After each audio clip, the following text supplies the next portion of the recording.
gente vai pintar com lápis de cor e às vezes quando a pessoa não tem o costume de pintar, né, usando esse material, a pintura dela acaba ficando uma pintura chapada, sem volume. Por quê? Porque não tem aplicação dos claros e escuros.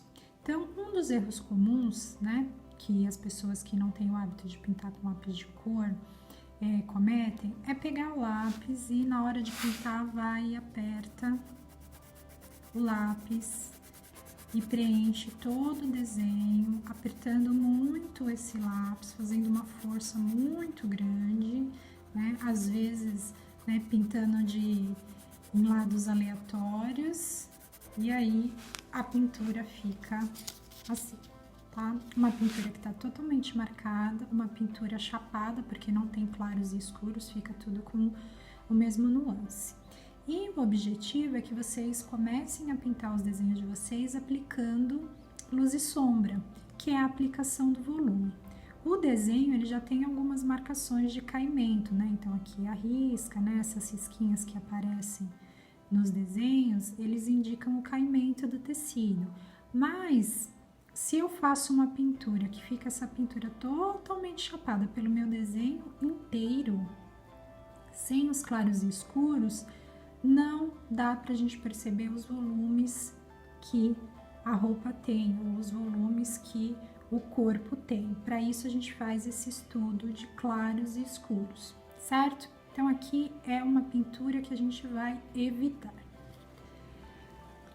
De igual maneira, não adianta eu também ir e pintar bem clarinho todo o meu desenho, vou lá e pinto o meu desenho bem clarinho e não faço aplicação das sombras, porque também vai ficar uma pintura chapada. Diferente dessa daqui, é que essa daqui ela ficou mais escura e essa daqui mais clara. Então, o que a gente quer no desenho? A gente quer que ele tenha os claros e escuros. A gente trabalha com uma luz frontal. O que quer dizer essa luz frontal? Quer dizer que o meio do meu desenho vai ficar mais claro e que as laterais vai ficar mais escuro. Então, vai ter aquele degradê de claro e escuro. Então, para começar, o que eu faço? Eu dou uma camada bem uniforme no meu desenho. Quanto mais longe a minha mão está da ponta do lápis, mais eu tenho movimento, né? Então, a minha mão consegue se movimentar numa amplitude maior. Quanto mais próximo minha mão tá da ponta do lápis, mais eu consigo fazer detalhes, tá? Então, o primeiro passo é a gente fazer uma camada uniforme no desenho inteiro. Então, como é uma forma relativamente grande, eu afasto a minha mão da ponta e vou preenchendo esse desenho, trabalhando com a mesma pressão para preencher o desenho inteiro. Então, pintura com lápis de cor não é por força que a cor fica, é pela repetição. Então, conforme eu vou passando repetidas vezes no mesmo lugar, aquele local ele vai escurecendo.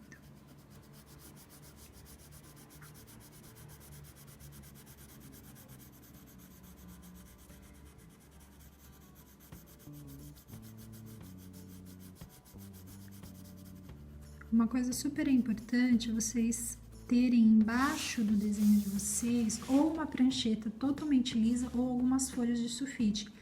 Porque se a mesa ela tiver algumas imperfeições e você pintar por cima, aquelas imperfeições da mesa vai passar para o seu desenho. E nós não queremos isso, tá? Então, ou numa prancheta bem lisinha, ou vocês podem ter algumas folhas para que proteja o seu desenho de uma possível frotagem, que é quando a gente captura as texturas das superfícies, tá? Aqui, ó, vocês vão perceber que ainda tá manchadinho, não tá uma superfície bem homogênea. Então, no meu caso, eu vou pintando e vou mudando a direção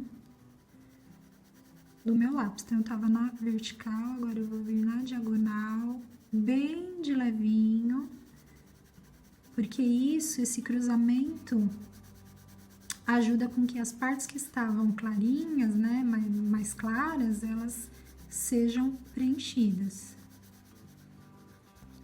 Então, é que eu não consigo dimensionar para vocês o peso da mão, mas ela tá bem, né? Tô segurando o lápis de uma maneira bem levinha, que como eu já disse, não é força, é a repetição. Então, tá aqui o meu desenho com uma camada que ficou uniforme, mas ela está totalmente chapada. Esse é o primeiro passo. Agora eu venho aplicando as sombras. Então, tudo que for cantinho do meu desenho, eu vou apertar um pouquinho mais, aí eu vou pressionar mais o lápis para deixar essa lateral mais marcada. E aí eu vou fazendo um degradê. Nesse caso, eu aproximei a minha mão da ponta do lápis, porque eu vou fazer detalhes, né? Então, eu não preciso fazer um movimento tão amplo.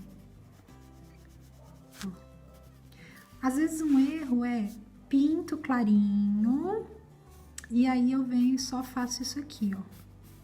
E faço só um contorno, e aí o meu desenho fica com esse contorno. A ideia é que a gente não perceba essa transição de claro e escuro. Então, isso aqui tem que ser espalhado, né? Que é formando um degradê.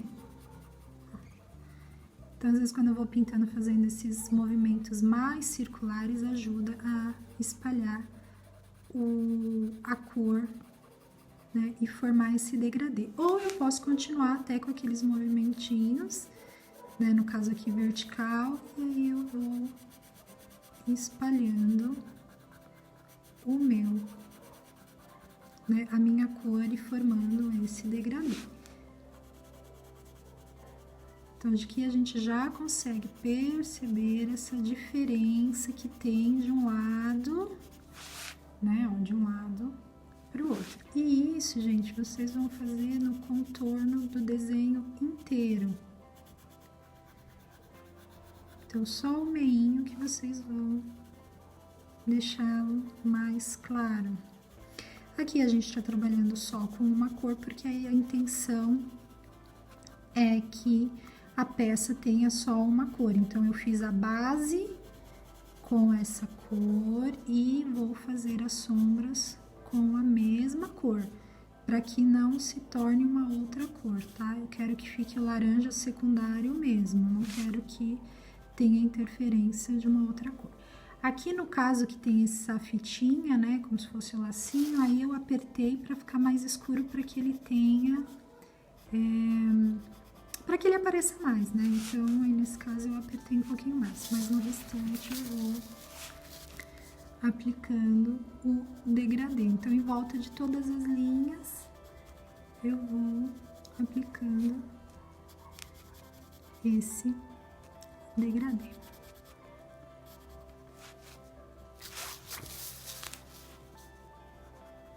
Eu não consigo pintar com desenho parado, tá? Mas cada um tem que experimentar a maneira que se sente mais à vontade para pintar. No YouTube tem vários vídeos de várias pessoas que pintam com lápis de cor, né? Tem algumas pessoas que têm uma pintura um pouco mais marcada, né? Que pressiona mais o lápis, mas que a gente consegue perceber os claros e escuros. Então, essa maneira que eu tô mostrando não é a única não é a única maneira correta. Existem outras técnicas. Essa é a que eu mais uso e a que eu acho que, para quem tá começando, ela é mais fácil de vocês replicarem, tá? Mas se por um acaso alguém tiver pintar de uma outra maneira, fique à vontade, desde que o seu desenho não fique um desenho chapado. Ó, conseguem perceber a diferença que tem? Que é justamente esses volumes que a gente quer na peça. E aí eu vou replicar dos dois ladinhos essa aplicação de sombra.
Se você pintou e percebeu de repente que ficou, ficou muito claro e aqui ficou muito escuro e eu tô percebendo demais essa transição, você pode vir com a mão bem levinha e dar uma camada em cima de toda a parte que porventura tenha ficado assim, que aí ajuda a dar uma uniformizada, o fundo e a parte que tem a sombra, né? Então a parte que tem a luz, que é a mais clara, e a parte que tem a sombra, caso você perceba que a transição ficou muito clarinha. Certo? Então é isso, aí a gente tem uma pintura aqui, uma ficou totalmente chapada, a outra tem essas aplicações dos claros e escuros, ok? Então é isso, pessoal, vamos tentar reproduzir uma pintura com volumes. Então, nós vimos como pintar usando uma única cor, onde a gente dá a base com essa cor e faz a sombra com a mesma cor. Mas agora eu vou pintar utilizando dois lápis, e dois lápis de cores diferentes, porque eu preciso de uma peça que seja um verde azulado. E eu não tenho essa cor pronta na minha caixa de lápis de cor. Então, o que eu posso fazer? Misturar esses dois lápis de maneira que ele fique com essa coloração verde azulada. Então, qual foi o primeiro passo? Eu peguei a minha cor, que seria o verde secundário, e dei uma camada levinho em todo o meu desenho. Agora eu vou pegar a cor, que seria a correspondente ao cian do meu círculo, e vou fazer uma camada levinha por cima desse verde, para que as cores comecem a se misturar. Então, eu vou novamente, né, fazer uma cobertura de maneira uniforme no meu desenho inteiro, para que ele não fique só verde e nem só cian, mas para que as cores se misturem e ele fique um verde mais azulado, tá? Procura manter a mesma pressão no lápis.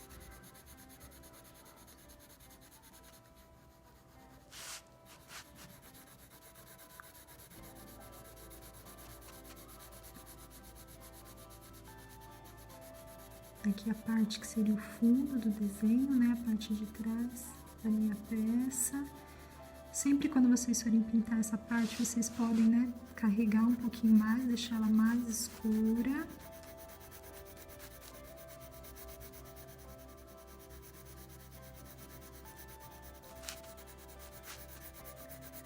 Talvez pelo vídeo vocês não consigam perceber tão bem as diferenças ainda, mas eu aqui que tô vendo ao vivo, eu consigo já perceber a diferença de um lado para o outro. Então, esse aqui que eu tô aplicando o azul, logicamente está ficando mais azulado, tá? Então, fui e vou dar a camada no meu desenho inteiro. E aí, depois eu venho aplicando a sombra. E aí, nessa aplicação de sombra, eu vou ter que misturar os lápis, porque ele não pode ficar nem só verde e também nem só cian. Então, na parte da aplicação da sombra, também eu tenho que ter o trabalho com as duas cores. Às vezes, quando a gente vai pintar uma peça, não só porque a gente quer uma cor específica, né? Mas às vezes quando a gente quer dar um efeito, a gente pode misturar lápis diferentes para dar um efeito diferenciado. Se essa peça ela fosse de repente só verde ou só, né, um azul, eu poderia dar uma base num azul claro e pintar, fazer a sombra com um azul escuro. Ou, né, no caso do verde, daria base no verde claro e depois viria com o verde mais escuro fazendo a sombra. A gente viu o exemplo de trabalhar só com um lápis, mas é possível a gente trabalhar com dois lápis para criar o efeito ou chegar na cor desejada, que aí no caso aqui tem uma cor específica que a gente quer chegar, que seria o verde azulado.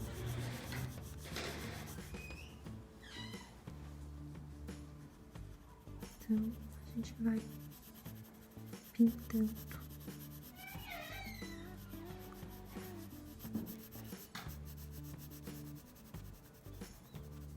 Pintura com lápis de cor exige um pouquinho mais de paciência da nossa parte, porque ela não é uma pintura muito rápida, principalmente se a gente tem que fazer algumas camadas, né? Mas é uma pintura que o efeito visual fica bem bonito. Aqui no cinto, né, vou dar uma forçadinha um pouquinho mais, para ele aparecer um pouquinho mais. E aí, aquele trabalho que vocês viram, né, na bermudinha laranja, a gente faz aqui. A única diferença é que a gente vai trabalhando com 2 lápis para que fique um verde azulado.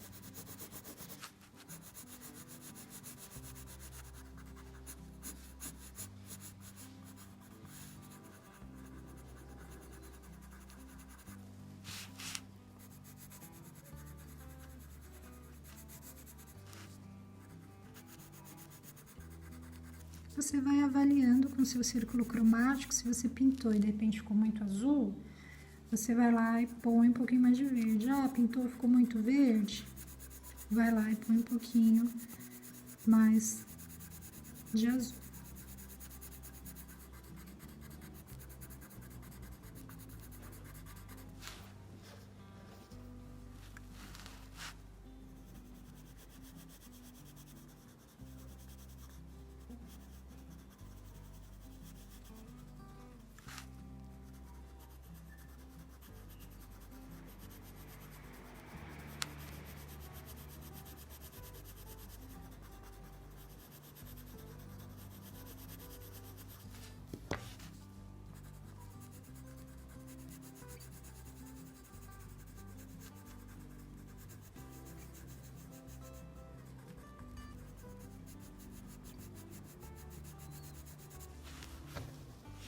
Ó, aqui que eu falei que podia ficar um pouquinho mais forte, então vocês podem apertar um pouquinho mais.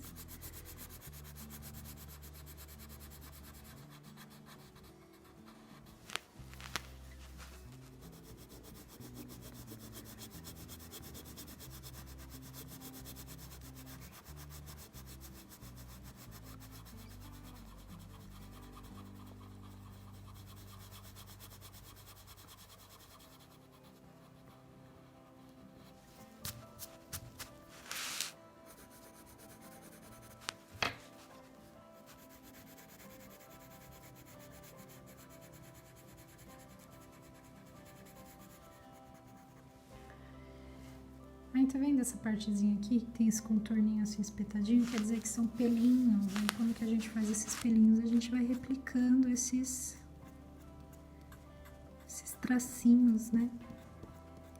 Que não são pontinhos, é como se fossem umas vírgulazinhas, para representar os pelinhos.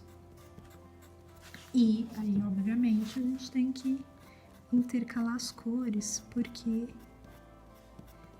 é um verde azulado, então não pode nem ser só azul, nem só verde.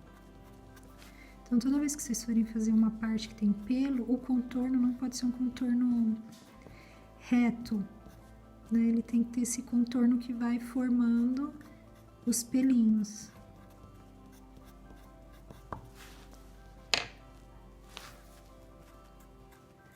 E vocês vão preenchendo todo o desenho. Então, aqui é a técnica pra gente pintar parte de pelos, tá? Então, toda vez que vocês forem fazer pelo, o contorno não pode ser esse contorno aqui, ó, retinho. Ele tem que já vir formando os pelos, certo?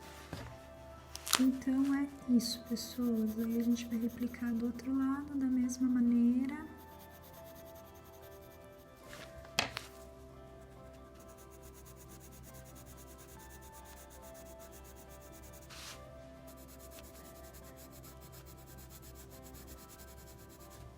Ok? E aí é isso. Aí Aí a gente vai concluir a pintura, tá tudo pronto, e de repente a gente percebeu que tá tudo muito escuro, que não tem muita luz. Um recurso que a gente pode usar é a borracha, para criar alguns pontinhos de luz, mas a gente tem que tomar um pouquinho de cuidado, porque se a gente ficar tirando o lápis de cor com a borracha, depois a hora que vai pintar por cima, ele tende a ficar marcado onde a gente tirou com a borracha. Então, a borracha é um recurso assim do tipo, pintei, ficou tudo muito escuro, muito chapado, eu preciso dar uns pontinhos de luz, eu venho delicadamente e tiro um pouquinho, certo? Mas o ideal é que a gente consiga fazer todo o trabalho com o lápis de cor, porque uma vez que eu passo a borracha, depois para pintar em cima, a tendência é que fique muito marcado, tá? Essa pintura, ok? E aí, se precisar arrumar, vocês arrumam.